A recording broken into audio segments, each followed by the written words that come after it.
I had to make this video because there was this incredible article that appeared recently in The Atlantic. It's called In Defense of Groupthink. Are we too quick to agree on the dangers of consensus? The illustration has RFK Jr.'s eyes on the cover. It makes him look sort of conspiratorial, so you can see where this article is headed. Now, the reason I wanted to talk about this article, it's not even to defend MAHA, really. I've defended MAHA in the past, that's my bias, but that's not even going to be the main focus here. But the main reason I wanted to talk about this article is that it's just such a remarkable piece of propaganda. I wanted to show how it uses language to try to manipulate you. And going through it will show you how you can use your critical thinking skills so you won't be manipulated by crap like this in the future. So the thing that this article is criticizing is how people within MAHA, or the current health administration, have accused health officials in the past of groupthink. So for example, they quote Jay Bhattacharya, who is currently head of NIH. They quote him saying that the NIH in the last administration suffered from groupthink. And as a result, the public health response to COVID turned out disastrous. They also talk about other members of MAHA, like the current head of the FDA. He has an entire book about the perils of medical groupthink. Then the writer goes on to say, yet ironically, MAHA's core concern, that the nation's most seasoned public health experts have been rendered senseless over many years by a groupthink dynamic, is itself the product of a shaky sort of group belief. In other words, he's saying that the MAHA people are the ones who are suffering from groupthink. Okay, but get this.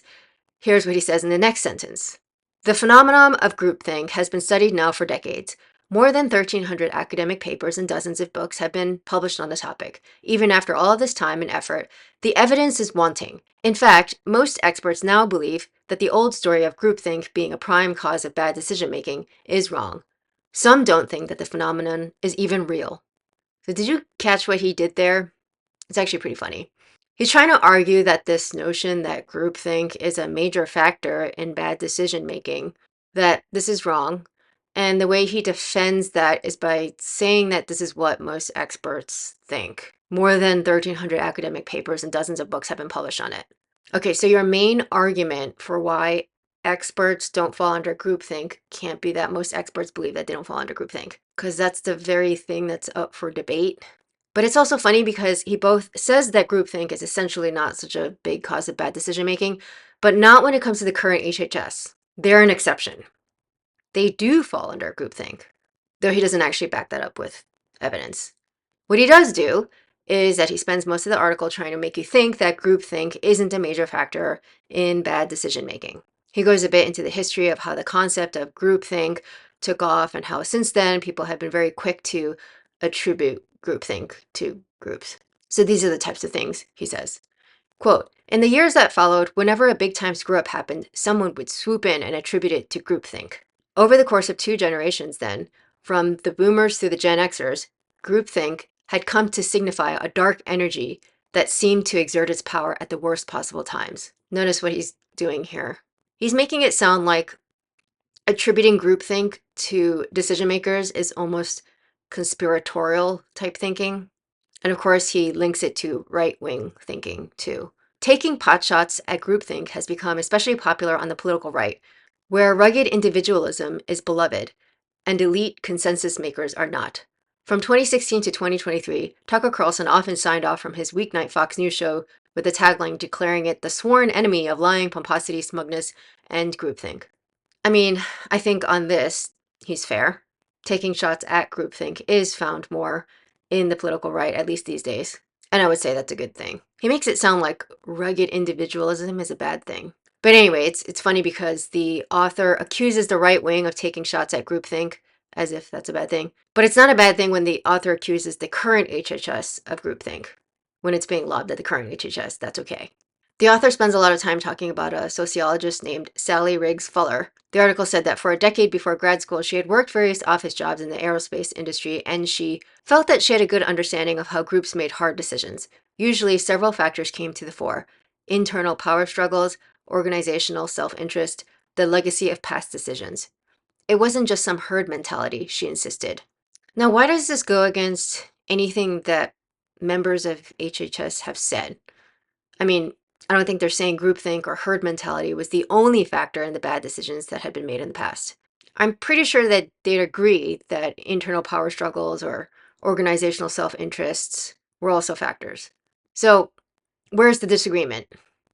Anyway, this Sally Fuller, she argues in some academic journal that, quote, groupthink is a compelling myth. Despite a quarter century virtually devoid of support for the phenomenon, groupthink refuses to die. You don't need academics to tell you whether groupthink is real or not.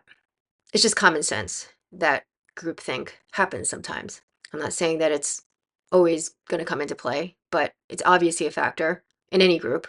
Anyone who knows anything about human nature would tell you this. That's why we know that, for example, if you were creating a survey to get people's opinions about something, you know not to prime people by saying things like, 90% of people agree that this law would be a bad idea. Do you think we should pass this law? Just as an example. Or in legal settings, we have this thing called leading the witness. That's very similar. We know by common sense that this primes people a certain way. This is very much related to groupthink. So yeah, if you just go by common sense, obviously groupthink exists, and it could be a major factor in the way groups make decisions. It's not easy to try to measure groupthink, especially if you're having to rely on a group to admit that they've made a mistake in their decision making, but that doesn't mean that it doesn't exist. Anyway, this is one of those examples where academics can be dumb as bricks sometimes. Like, you could have someone publish in 1,000 peer-reviewed journals, but they could still completely lack common sense. It reminds me of what the psychologist named Alan Savory, I'm not sure how to say his name, what he once said about the difference between academia and science. What is science?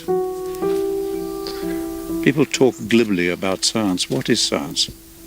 People coming out of a university with a master's degree or a PhD, you take them into the field and they literally don't believe anything unless there's a peer-reviewed paper. It's the only thing they accept. And you say to them, but let's observe, let's think, let's discuss. They don't do it. It's just, is it in a peer-reviewed paper or not? And that's their view of science. I think it's pathetic. Gone into universities as bright young people, they come out of them brain dead, not even knowing what science means. They think it means peer-reviewed papers, etc. No, that's academia. Anyway, going back to the article, the author writes, to be sure, there is something deeply familiar about the idea that human beings will sometimes follow the crowd because they cherish their place in the group.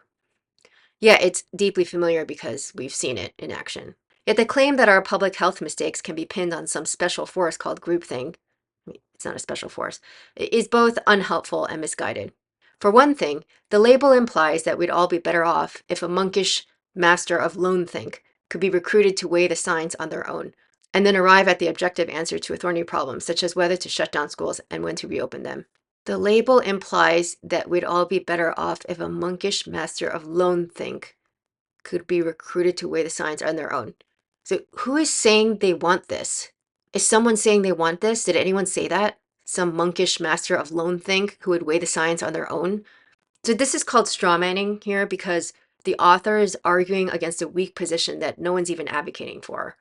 But decisions like these are usually carried out in the face of competing values, squabbling constituencies, and genuine uncertainty about the facts.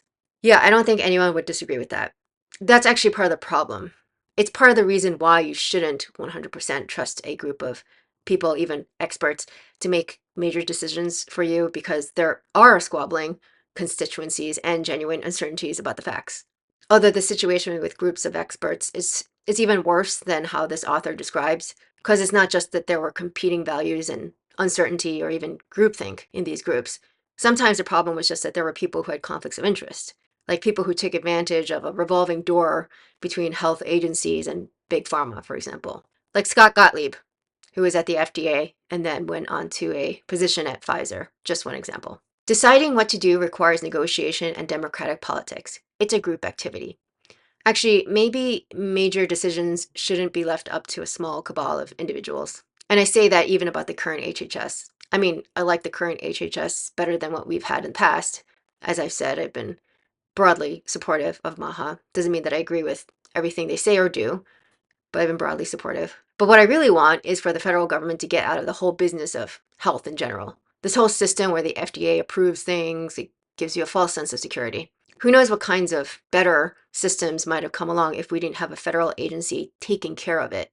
So I think if we didn't have these kinds of federal agencies, there's a good argument to be made that the technology to test drugs and supplements would have gotten a lot better, faster, and also cheaper. For example, there was this article recently about how a lot of protein supplements had high levels of lead, so the government didn't prevent things like this. But if we didn't have these agencies, I think a lot more people would be interested in a service where you just send off a sample of your supplement or drug or food to get tested for things like contamination.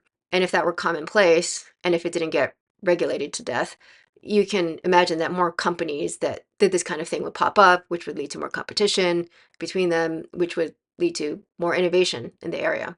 Maybe at some point we could even be able to test some of these things at home with like home kits. Like look at what's happening with 3D printing, for example. People can print all kinds of things at home now that weren't possible just a few years ago.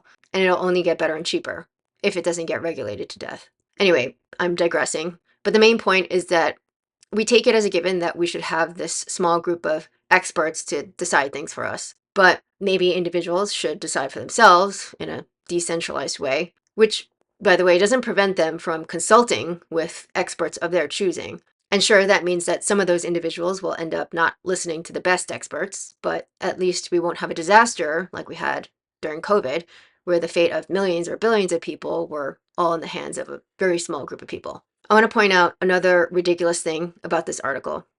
The article tries to make the case that groupthink isn't really an issue, but the title is called In Defense of Groupthink, with the subheading, Are we too quick to agree on the dangers of consensus? So the author's saying, groupthink isn't really an issue, but maybe we should defend it?